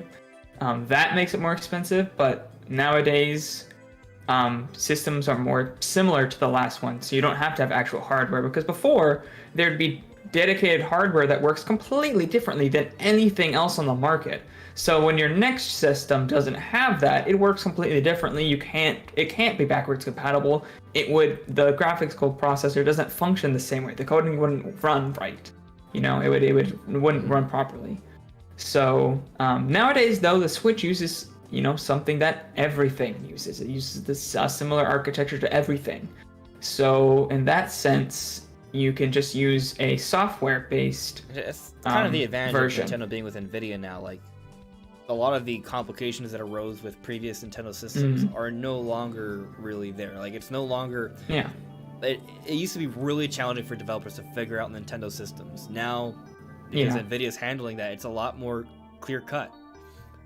And it's leading to more games. So, it's great. Nintendo being with Nvidia is a really good thing. I know we're trying to hit the 2 hour mark right now. We got 30 minutes left, so I want to get to some of these questions here real quick. I'll try not to go on super long tangents, and then we'll get to that VR. I want to talk about the Switch VR thing a little bit more. Okay. But Birdman added me. Maybe the Game Awards will show Nintendo's 2021 games, and if we don't see Breath of the Wild 2 trailer, then maybe in the game. After being burned so many times with having high expectations for the Game Awards, I am just not prepared to see anything that great at the Game Awards. I agree. Yeah. And I think it's possible. I mean, really, the biggest thing they ever showed was Breath of the Wild, originally. Yeah, and that was kind of the biggest thing. It wasn't a reveal; it was just another trailer. Right. For it. But we hadn't gone that during the Wii U days. That was amazing. Like, that was the best thing we could get. So it was great. I would argue that's the biggest thing they've had at the Game Awards. Like, that's the biggest deal of anything they've ever shown. Yeah, and I'll say that, there is definitely an opportunity for sure. Like, I'll have a hope that maybe they show off those. Nintendo will have some sort of presence at the Game Awards, assuming that still happens. Right. They'll have something that's at least semi cool. Yeah. Could it be Breath of the Wild 2? Maybe. Could it be a Smash reveal? Maybe. Could it just be a couple other games that are coming out next year? Yeah. I mean, we got 2 trailers for games that we have decent anticipation for this year, and that's Bravely Default 2 and No More Heroes 3. So, I think the Game Awards could have something. I'm just not necessarily expecting Breath of the Wild 2 then. But I do think Breath of the Wild 2 will at some point be shown off this year. Like, I think that's pretty much a given. I may eat my words later, but I think most people will at least agree with me that Breath of the Wild 2 is going to be shown off at some point before the end of the year. I'm hoping for sooner than later, but we'll have to wait and see. Right. It would just be weird for me if they showed it off in 2019, said nothing about it in 2020, and then just came back in 2021 and released it. It's possible, but it was just like, why announce it in 2019 then? Some people might argue, it's because, that happens with other games like Metroid Prime 4 and Shin Megami Tensei 5. But the difference is that those games are being completely built from the ground up here. Breath of the Wild 2 has a foundation in place. Like, the odds of delay in terms of running into issues are far less likely. They already have an engine in place here. Like, because they have this foundation and this engine that's already been established with Breath of the Wild, the odds of them running into delays are far less. Like, I'm not saying it can't happen. Of course it can. But they already have something they already had a working, playable demo for Breath of the Wild 2. It's called Breath of the Wild 1. So,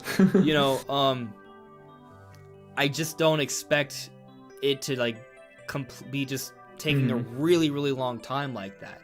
Like, because in other circumstances, like we've seen games that have been announced and then they're just not talked about for years. Metro Prime 4 and Shin Megami Tensei 5 are the best examples of that. I don't expect that for Breath of the Wild. So I do think it's very far along. Nintendo just they haven't shown it yet. So I think we'll see it soon. Yeah. DE Fox. I'm expecting a Mario announcement or direct in the first half of August. Could be this week, but I am going to keep my expectations in check. We'll see. Yeah. Yeah. Terry Sivertson. Nintendo said they want the Switch to last 7 to 10 years, and Nintendo's basically said recently they no longer consider Microsoft and Sony as competition, meaning the console wars are dead. So, here's the thing, Terry. Nintendo's been saying they don't consider themselves competition since the Wii came out. Actually, they were started talking about before the Wii came out. I just consider that bogus. It's bogus. They definitely compete with them. They absolutely 100% do. They do. Now, does that mean Nintendo tries to mimic them or match them? No, they do march to the beat of their own drum. You're right on that. I just don't think that, like, this notion that they do compete with them. Like, they do factor them into their plans and considerations, and they do pay attention to them. That doesn't mean that there can't be coexistence, you know. But it is a factor. You know, if Sony has a whole bunch of big stuff coming out during a certain period, Nintendo's going to look at that and consider their options. So it is part of it. But I also think you're right in bringing up how Nintendo wants the Switch to last 7 to 10 years. But keep in mind, those 7 to 10 years doesn't mean that throughout those 10 years that the Switch will be the number one system, like Nintendo's main system. A great example is like how PS1 was handled and PS2. They were still sold on shelves for a few more years afterwards once their next generation counterparts came out. Nintendo may do something very similar. Actually, I mean, we don't have to look any further than the 3DS. The 3DS was sold probably for 2 years longer than it should have. I see a similar thing happening with a Switch. Yeah. And I think that's going to be fine. People are going to love... Because of all the great games that are already on Switch, like, even if Nintendo doesn't come out with any more games, it's still a very valuable product. Like, let's say Nintendo doesn't come out for any more games to Switch for 2 or 3 years, it will probably still sell fairly well for a few years because there's already a lot of good games on there. So I see Nintendo keeping it around. Even I wouldn't be shocked if we see Switches in shelves until 2024. I think that's possible. Now they might have some more revisions, right? Like the base Switch has already been phased out. And I think they're not manufacturing that anymore. Right, and that's how it's gonna be. Like, so as the Switches age, they'll phase out more, and then newer ones will be. It gets to the point where manufacturing the older processors cost more than just making the newer ones that are better and more efficient.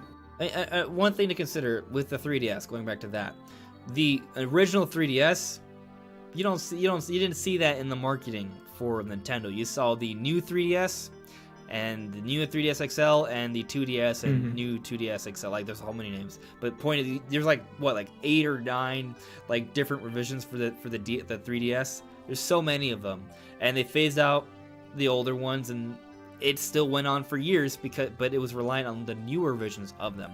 So I think that's how they're gonna allow the Switch to stay around for a longer period of time. But that doesn't mean there won't be another Switch or a Switch 2 that'll be out alongside of it. Yeah, I mean, you're in agreement with me here, so not really much debate. Moving on. Let's see. The Joker.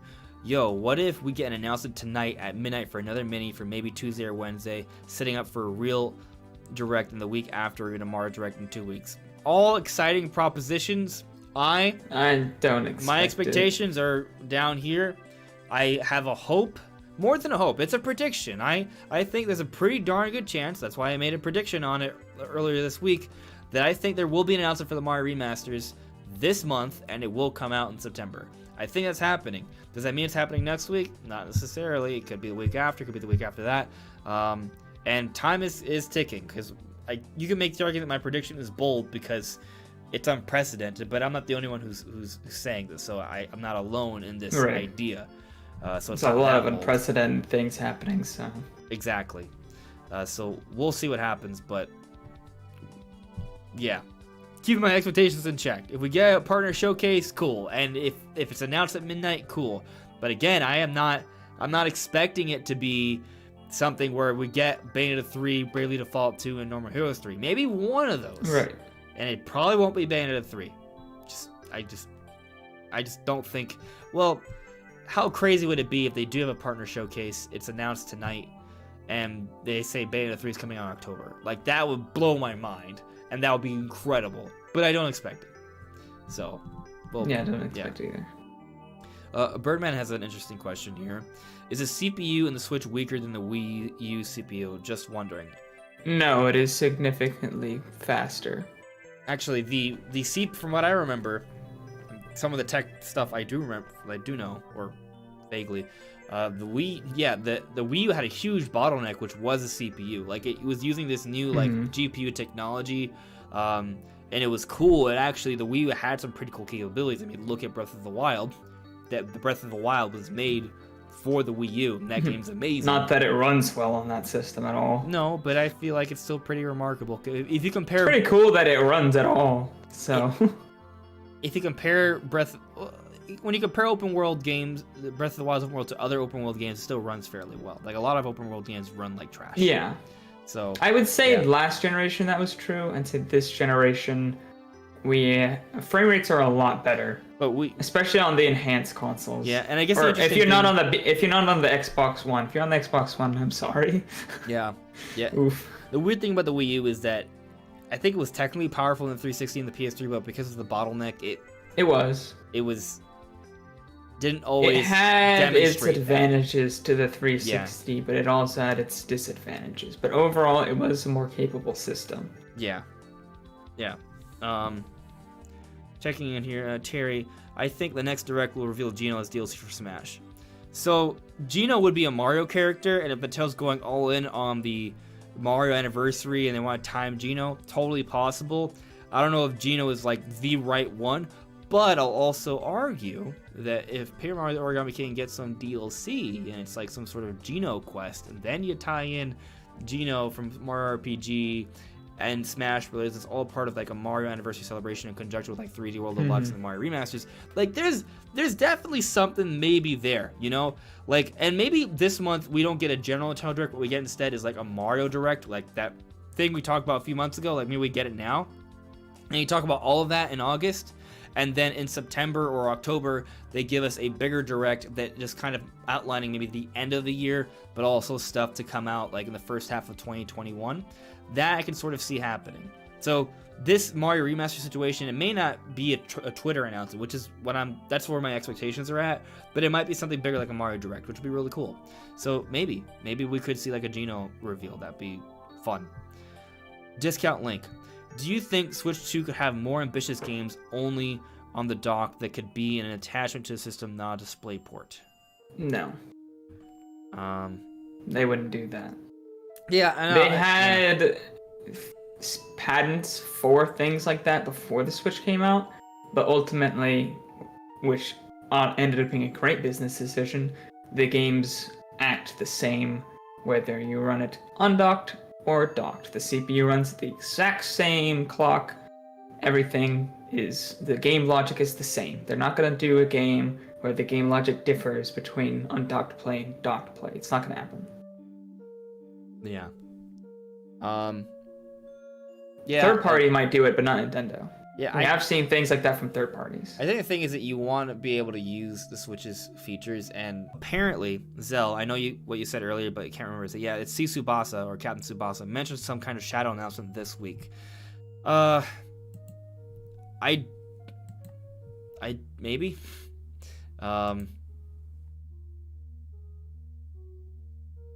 It could happen.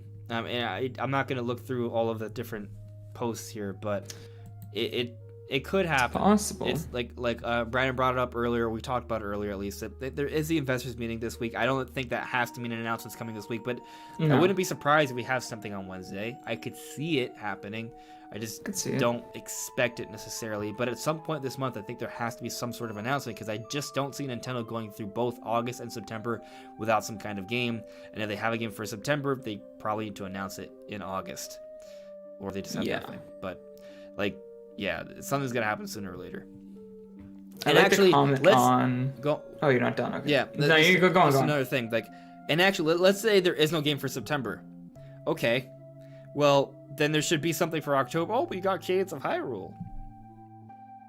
I don't count that. Like, I feel like even if there's no game for August and September, which I just don't see happening, Nintendo needs to make an announcement soon, because they can't go the whole year without announcing something. They can't do that. So keep in mind, Nintendo's a business here. Like, they have to still operate, and there's no way that this far behind. Yeah. There's just no way. It cannot be that bad. Like, people have been returned to work for a while now, so I just don't see it being that bad. They'll go months without making some sort of announcement. Yeah, I was just gonna read this comment from Lethal Johnny. Says the GPU is about the same as the Wii U. He thinks, only a little bit better.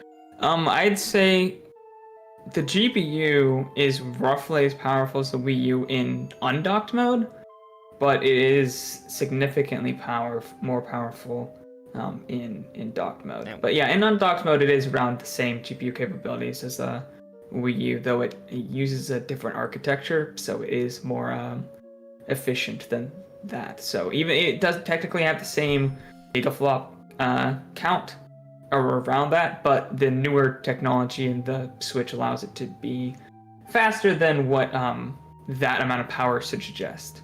Yeah, I mean, like, just from my layman's perspective, every Wii U port that's come onto Switch has had better visuals and has run better. So, yeah, it's more powerful overall. Yeah. Samet added me, why do you think Nintendo are experimenting with Directs right now? Because Nintendo will always experiment with everything, but also they did tell us that they were reconsidering how they'd be presenting news to us this year, considering the pandemic as well. So the pandemic plays a huge role in this. Mm-hmm. They are treating things very differently this year. There was no E3 presentation, nothing like that. So I think that's part of it. But I also think Nintendo is just trying to move forward at the same time. I think they have always been considering how they're conveying their information. And we talked about it in a video at some point a few weeks ago, I think. But basically, my speculation is that Nintendo is reconsidering how to do the Direct. If you watch the Nintendo Direct, I think it's the best thing. Like, for what it is, I think Nintendo does it better than anyone else in the industry. They created the style. They've pioneered that. But that doesn't mean it's perfect. If we watch a 35-minute Nintendo Direct, even like the best Directs, like let's go, E3 2019 is one of the best Directs ever. Not every announcement there is for everyone. And for pretty much most people, there's going to be a lot of highs and lows. So with this partner showcase, my perspective is Nintendo may be starting to do this more regularly now to give third-party games that may not be as favorably loved and cherished during a main Nintendo Direct with the core Nintendo fan base, but it still gives them that opportunity to be in the spotlight, and people can still learn about these games and they can be successful. But when those core Nintendo Directs do come, they'll be more concise, more focused with just like those Nintendo games, those games that are closer to the Nintendo community. Even if it doesn't have to just be first-party games, but just stuff that's more closer to the core Nintendo fan base, that will be more exciting. It'll be more highs and less lows, and overall the Direct presentations will be a lot better for it. Yeah, I agree. Just having a more consistent presentation, because a lot of times when you watch a Nintendo Direct, it's like, ooh, something I care about. Okay, I'm gonna go through 5 minutes of something I don't care about. Okay, here's something I care about. And and it's not like those games in between are terrible games or something. They're just not you're looking for that audience. Yeah. Yeah. You gotta have different presentations for different audiences. Right. And the another thing is that with the partner showcase, because of how short it is, more bite-sized, like it's actually a mini, right? It is it's short, so it's more like 8 digestible. minutes. Exactly. Well, the Japan one was like 10, but still, it's all really small, right. And it's easier for people to go through that, even if they don't like everything that's in there, because it's so much quicker. people will watch it all and not be like, oh god, this is dragging on, because of how quick it is. Mhm. And those games will be shown, and some Right. people will go into it maybe not necessarily think they would like it, but they'll watch that trailer without going through that, oh my god, there's all this stuff I don't care about moment, because of how quick it is, and they may find something that they may like. So I think that's Right, and the more annoyed you are when you're just waiting for more announcements that you care about, the less you're actually paying attention to those announcements and giving them a chance. So. Right.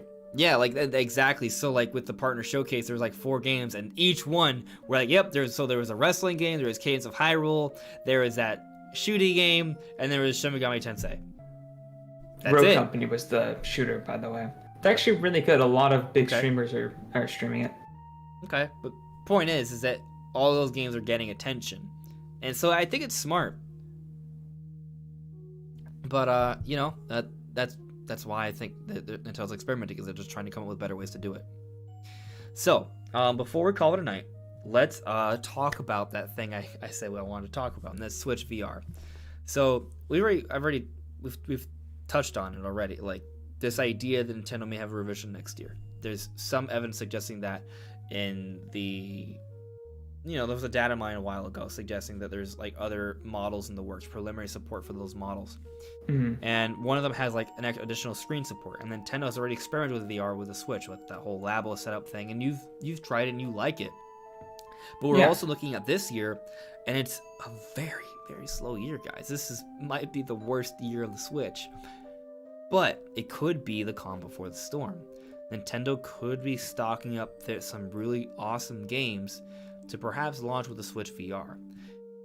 And Breath of the Wild 2, what if we have a year where Breath of the Wild 2 and Metroid Prime 4 come out together and the Switch VR? Like, that would be really awesome. And with Metroid Prime 4, it's a first-person game. It does seem like the kind of thing that would really work well with VR.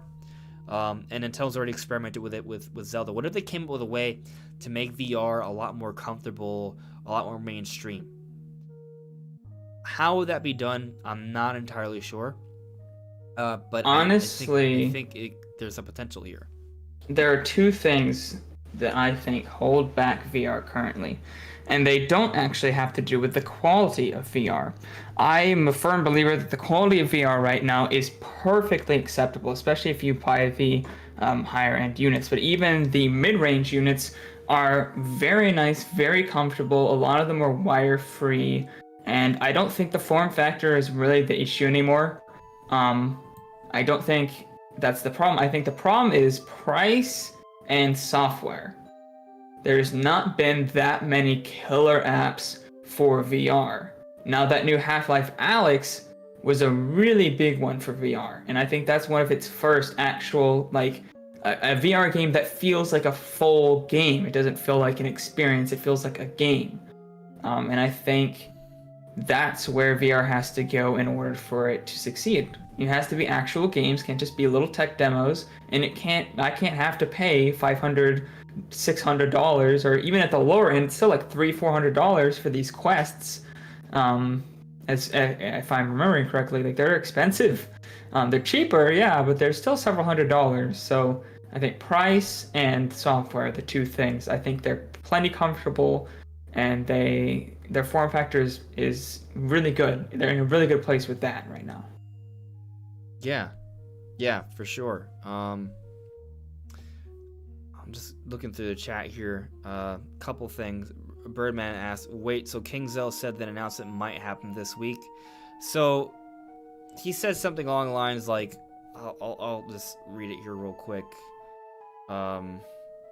Something about lightning strikes twice. All I can say that sometimes lightning strikes twice. Sorry, nothing more from me now. He's teasing something. What that means, it would suggest that, lightning strikes twice, I guess. I would imagine it's another partner showcase. Yeah, one every month. I think that could happen. Surprising. Yeah, absolutely. Computer Robots asked, when do you predict we'll get an announcement of Challenger Fighter number 7 for Smash? I guess whenever they have another Direct. Yeah, that's pretty much it. When they actually have a full-scale Nintendo Direct, not a partner showcase, that's when they'll do it. I mean, they could do it in a mini too. if it's an actual Nintendo Direct Mini, not a partner showcase, yes. Yeah. But it has to be that. Lethal John. Not a lot of people are talking about a new 3D Mario. Breath of the Wild development and Mario Odyssey development time finished around the same time. And yeah, I mean, I agree. Mario Odyssey 2 could very well be in the works. I think it is in the works. It doesn't seem like it's coming out this year. Could be another game that comes out next year, potentially. Yeah. There's room for that. And it doesn't have to be... it could come out even later than that. It's possible. It's also possible that these Mario remasters were developed in place of Mario Odyssey 2. But if that's the case, then I think that would suggest These that would have to be remakes. They would have to be like basically remakes, yeah. But another possibility is that maybe it's not in place, but the Mario remasters have delayed that announcement. So Mario remasters will be focused on first, maybe. and then afterwards, maybe we'll start to see some talk of Mario Odyssey 2. We'll see. The other thing to consider here is that people are talking about Breath of the Wild 2 because that was announced. Mario Odyssey 2 has not been announced. So that's the real key difference here. So like I remember like last year before E3 2019, couple things that I was really confident about Banjo happening for a lot of different reasons. That happened. What I wasn't confident about was Zelda, but someone had told me that Zelda could show up at E3. I definitely brought it up on several occasions, but I wasn't like, hey, I heard this, but I don't really believe it. But there it was, Breath of the Wild 2. So that was nuts. I didn't expect it then. But once it was announced, I was like, okay, this is happening. You know, like once they announced, I was like, all right, this is happening. But had it not been announced then, I wasn't prepared to see Zelda immediately. So, yeah, especially because with Nintendo, there's a history, the Zelda team, of them just like starting over development. You know, just moving on to like the next Zelda in maybe another 5 years. They'll create an entirely new art style, new engine. We did sort of anticipate, though, that there would be a sequel for Breath of the Wild because of how successful it was and how much work was put into the engine and all the DLC and stuff. Right. But we still didn't expect it to be announced so soon. It's definitely weird. But either way, I think that's the thing. Breath of the Wild 2 was announced, Mario Odyssey 2 was not. But I also think it's probably in the works for the same reasons that we think Breath of the Wild 2 was in the works, and it is real. It wasn't. Maybe, you know, we'll just have to kind of wait on that, but maybe next year we'll see it. So I think I kind of like gave up on the VR topic a little bit just because I was looking at the chat. But going back to it, like, I just think it would be really cool if that were to happen. Like, do you think it's like realistic that Switch VR could happen next year and Prime 4 and Breath of the Wild 2 could be pushed with it?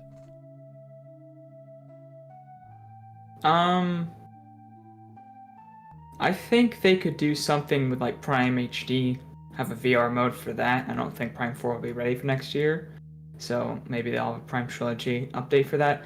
I think they definitely could, because I think VR is getting a lot more sales with the Quest. Like, people are really into high quality but cheaper VR options. So if the Switch has a dedicated, I think this would be a dedicated VR unit. Like, I don't think you would need the base Switch at all. I think it would be a headset with a chip in it, and 2 dedicated screens. That's kind of my opinion. I don't think it would work with the Switch like Labo does, because I think they could make a much more efficient. There would be no TV connection there? No TV connection. I think it would be like a Quest. Then it's not really a Switch. You know? I don't know. Like, what to me would work, like what I would want to see and what I think would make sense would be that, like what you're saying, it's like some sort of headset device that works really well, but I would have to think that it still undocks out of the headset and can go into a normal dock onto television. And maybe it's not VR when it's docked, it's just a Switch but it's like a slightly more powerful Switch. I don't think they would do that personally. I don't see the point. I think that it would be a peripheral, just a dedicated peripheral, kind of like when you buy Labo. Oh, okay. That's a dedicated peripheral to those games that support it. Well, hold on a second. Are you suggesting that you could buy it set like a peripheral, so it's not? Yeah, it's not a new Switch. It's a peripheral for the Switch. Okay. All right. I can see that. All right. I'm for that. I'm okay with that. I think that could work. Yeah, I could see that. And would have some additional hardware in there to make the Switch more powerful then. Would have to. From what we've seen, they're talking about it having like this. If you take the data mine chipset idea here for the basis of why you would have a VR system, obviously it would have its own dedicated chipset. Now maybe they could, maybe that's what they plan on doing, is having it be able to have the Switch. See, my thing is like, why even have the Switch involved at all? Simply because that just makes it heavy and bulky. It doesn't allow for something that even goes beyond what the normal Switch does, really, simply because you'd be using its display, which is very limited. So I mean, unless you want to have it on your head just for extra processing power, but then you have to factor in battery life of that, which would be different from the battery life of this, because this actually uses the revision. So if anybody had a normal Switch, then when your Switch died, you'd just be screwed. Well, what if it's something that connects to your Switch when it's in the dock and it's just like a stream to a headset? I think that would be bad for VR, simply because there'd be input latency, which would make you motion sick. Okay. Well, the other thing to consider here is that the data mine that we referred to had 2 more switches, not just one. So what if one is a VR peripheral, but the other one is just like... Well, what else would it be? Would it just be like a better Switch? I am honestly not sure. Would it just be like a... Would it be a Switch Pro, but not like Pro in the sense of significantly more powerful, but more like 3DS to new 3DS, where there are a lot of quality of life changes that make it better, and it is more powerful, but not so much more powerful that it deserves the Pro moniker, you know? Like, right. Games would look and run better on it, just not a lot better, and they would have like some quality of life changes, like, I don't know, like maybe it's possible like you could suspend like multiple pieces of software if it had additional RAM, or like a better form factor. I don't think it'd be able to do that. I mean, even like the Xbox Series X can't, or not the Xbox Series, the Xbox One X. God, their names, they're so confusing. But anyways, that can't even do it. Like, that's a next gen exclusive feature there. So what could an improved Switch have aside from graphics that would be like, okay, we really want this? Like, I guess a 1080p screen, actually, because we did have reports of a Switch with a 1080p screen a while ago, so maybe that's what it would be. Like, so it would be, 1080p screen, I think, and slightly bigger. Less bezel, that would be nice. And it would still be a little bit more powerful, you know? And maybe they could make the Technically, Joy-Cons more comfortable. I need to go back and look at exactly, because I remember that these chips had upgrades from the normal Switch, even from the revised model, but I don't remember exactly what they are. I know it's just marginal though. So maybe it's also possible that they could have the clocks be a lot higher and just sacrifice battery life. Like, the revision goes for battery life instead of clocking up to the higher clocks like NVIDIA Shield clocks. But also it could have a nicer battery. True, it could have a better battery. That's also possible. So maybe it would be a Switch Deluxe. Maybe. In my opinion, see that Switch Deluxe.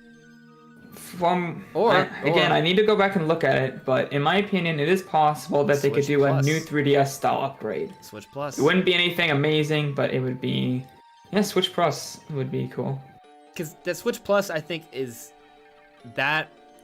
it's not Pro. It tells you that it's better, but it's not like Switch Plus, like the plus naming. It's like it's plus. It's an addition. You know, it kind of has an addition to it, but it's not like a full next thing. You know, like I don't think people see Switch Plus. I mean, there's always gonna be some, but I think most people will see Switch Plus and they won't think, okay, this is Switch 2. They'll think it's Switch Plus, like it's an enhanced version of the Switch. So maybe that. Maybe. It's also possible that there's other hardware, like in a dock or something, for the Switch Pro that's not factored in here, and maybe that's what if they're it comes they're with doing. Our 4K dock. Yeah, Switch it's 4K. It's possible. What Switch 4K, dude? And that would still go over really well with Breath of the Wild 2 at Metroid Prime 4, or even Prime Trilogy HD. Like, dude, imagine and I wouldn't expect like 4K native, but like 4K upscaling. Like, oh my god. I mean, you've talked about how much better Breath of the Wild 2 looks than Breath of the Wild 1. Like, the technology there is significantly better. So to see that really pushed resolution-wise, that'd be crazy. Heck, now I'm getting nuts here. But I was about to suggest, what if we got Breath of the Wild 2, like 1080p, 60 frames per second or something? I doubt that. Oh, probably. Maybe. Let's just hope for a solid 30. No, I don't think it's purely CPU capability. I don't think that'd be possible. Yeah, you're probably right. Yeah, so I don't expect that, but maybe, you know, it's a 1080p game, or with this Switch Plus, if it's real, it can upscale to 4K. You know, that would be cool, or 1440p. Basically, just make it so it's possible. I think if it has DLSS, it could run games at 1080p and upscale them to 4K. But didn't you make the argument that it likely that these switches we've seen on it with preliminary support probably doesn't have that though? Right. I'm saying if there's a dock, a thing in the dock, but though. Maybe the dock does. Yeah. Yeah. Okay. Maybe. Right. I'm not saying I expect this. Honestly, I expect there to not be a Switch Pro. And these are like very slim possibilities that could be why we're not seeing. Essentially, we're betting against the facts with hope. There we go. Betting against the facts. But I just think there's gonna be some sort of Switch revision next year. Like there's gonna be a revision. Right. I think there will be. I'm just very curious about what exactly it's going to be. Yeah, like maybe it's not 4K technology, but at the same time, like you got to consider that 4K TVs are becoming more of a standard now, and then Switches don't have any. Like I know that there is some like 4K support in there, but there's no games that run in 4K. None. No 4K upscaling. None of that. I don't think the Switch has any 4K support. Like even YouTube and Netflix don't, because Hulu, I mean, doesn't. The Switch is technically capable of 4K streaming, but it just doesn't use it. The chip is, but the dock is not. Right. It doesn't use the newest version of HDMI. Like, I think I've heard that the dock has a USB 3.0 technically, but it's not activated. The USB 3.0 is active, I think. They have it listed in their tech specs as a USB 3.0. It doesn't use it. It doesn't use its speeds. Like that's why when you use a LAN adapter for your Switch, you don't get very high speeds. Like Wi-Fi can theoretically still be better than it, but because it's wired, it's just more consistent, more stable. Well, you have to keep in mind everything is limited by the USB-C's bandwidth. The USB-C going into the Switch from the dock. Everything has to go through that. Internet, control inputs, the actual information, like the game that's streaming to your TV, all that has to go through one place. So even though it's USB 3.0, you're not going to be able to use all that bandwidth because your USB-C doesn't actually have that much more bandwidth than a standard USB 3.0 has. So it's like, what are you going to do? You're limited there. Yeah. Just checking the chat here. Birdman, wouldn't the 4K dock have another fan because of extra heat and power? I guess theoretically. Yeah, likely. Right? Yeah. Yeah, but you know, I want to end the discussion on just something cool. I think most people would agree that Breath of the Wild 2, even if it's not coming out this year, has got to be right around the corner. You know, there's the potential it comes out March, like it takes that Animal Crossing slot, or it comes out holiday 2021. But I think even if it's as late as holiday 2021, a teaser trailer or a gameplay reveal, like actual playable footage, has to be right around the corner. We're finally gonna get to see this game. We're gonna get to see how it plays. We're gonna get to see what it's about. And I think that's very exciting. And while I don't expect an announcement this month for Zelda, I don't think we're that far off from seeing this. And when we see it, it's going to be really cool. And I think, actually, what may even be a more exciting concept is that even if the game doesn't make it out this year, considering how much time Nintendo is putting into this game, because keep in mind, this is a sequel using the Breath of the Wild engine. There's a foundation already there, meaning that the legwork is there already. Like, they've already done so much for this game. Like, really, they're just piling on with content and enhancing it. Like, they may be able to give us a really big game here that does a whole bunch of crazy stuff. So, I have a hope that it's more than a hope. I think there's a pretty good chance Breath of the Wild 2 is going to improve upon Breath of the Wild 1 in a lot of different ways. And I think it may go down as an even better Zelda game. And I think that's very exciting because Breath of the Wild is one of the best games I've played in many, many years. Yeah. I think if they can add a bunch more content. I mean, they've pretty much just been adding content. And if it releases this holiday, they've been adding content for, what, like 4.5 years?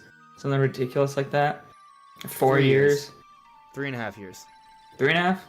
Yeah, because it's 2017. We're in 2020. 2017 to 2021. Oh, you mean next year? Yeah, if next year, it'll be, if it comes out holiday 2021, it'll be over 4.5 years for a game. Yeah, that's what I'm saying. So here's the thing. I want to put this in perspective. If Breath of the Wild 2 comes out holiday 2021, that to me is even crazier than the wait for Breath of the Wild 1. Why? Because again, there's already an engine in place here. That shaves down development by at least a year or maybe even 2. Like, the main reason Breath of the Wild 1 took so long was because of all the work they were doing with the physics engine. That game initially was supposed to come out in 2015. They were building their tools. A big part of initial game development, especially when you have a new engine, because they made a new engine for Breath of the Wild. You have to craft the tools, and the tools get more efficient as you go. So, at the beginning, it's way slower creating something than when you have your tools all, figured out and efficient towards the end when you get your engine in order. So as you're crafting your engine, it takes a long time. Right. Which is we've heard a lot of games where engine development in particular was like a big reason why it got delayed. Final Fantasy 15. A lot of the reason it took so long is because their Luminous engine, they just kept. It was just kind of a pain in the ass, which is why Final Fantasy VII actually switched to Unreal Engine 4. Like, they dumped that entire engine. Yeah. So, yeah, at the beginning, it takes a while to get these tools up in a way where you can actually efficiently work. But once it's established, development goes much faster.